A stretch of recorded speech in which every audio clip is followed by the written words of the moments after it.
News 16 Kerala. ബന്ദികളെ ഭൂഗർഭറകളിൽ നിന്നും മാറ്റുന്നു. ഗാസ സിറ്റി പിടിക്കാനുള്ള ഇസ്രായേൽ നീക്കത്തിന് തിരിച്ചടി നൽകാൻ പുതിയ തന്ത്രവുമായി ഹമാസ്. ഗാസ മുനമ്പിലെ ചില ബന്ദികളെ ഭൂഗർഭ അറകളിൽ നിന്നും ജനവാസ മേഖലയിലെ വീടുകളിലേക്ക് ഹമാസ് മാറ്റുമെന്നാണ് റിപ്പോർട്ട്. ചില ബന്ദികളെ വീടുകളിലും മറ്റുള്ളവർ കൂടാരങ്ങളിലുമാണെന്ന പലസ്തീൻ വൃത്തങ്ങളെ ഉദ്ധരിച്ച് കാൻ ന്യൂസ് റിപ്പോർട്ട് ചെയ്തു. ഇസ്രായേൽ നടത്തുന്ന കരയാക്രമണങ്ങളെ പ്രതിരോധിക്കാനാണ് ഹമാസിന്റെ പുതിയ നീക്കം. ഗാസ സിറ്റിയിൽ ഹമാസ് നിയമസാധ്യതയുള്ള പതിയിരിപ്പ് എന്ന് വിളിക്കപ്പെടുന്ന ഒരു ആക്രമണം ഒരുക്കുന്നുണ്ടെന്നും കാൻ ന്യൂസ് റിപ്പോർട്ട് ചെയ്തു. ആക്രമണം നിർത്താൻ ഇസ്രായേലിനു മേലുള്ള അന്താരാഷ്ട്ര സമ്മർദ്ദം വർദ്ധിപ്പിക്കുന്നതിന് സിവിലിയൻ നാശനഷ്ടങ്ങൾ പ്രയോജനപ്പെടുത്തുക എന്നതാണ് ഈ തന്ത്രത്തിന്റെ ലക്ഷ്യമെന്നും റിപ്പോർട്ടിൽ വ്യക്തമാക്കുന്നു. നബാത്തിയയുടെ തെക്കുള്ള ബുർജ് കോലൂയ പട്ടണത്തിലുണ്ടായ ആക്രമണത്തിൽ ഒരാൾ കൊല്ലപ്പെട്ടതായി ലെബനിയയിലെ ആരോഗ്യ മന്ത്രാലയം അറിയിച്ചു.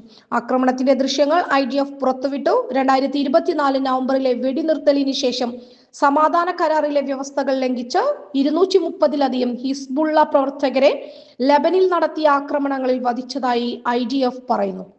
News 16 news desk. പക്ഷമില്ല, വിവേചനമില്ല. നേരിനൊപ്പം, നാടിനൊപ്പം, നാട്ടുകാർക്കൊപ്പം. News 16 Kerala channel.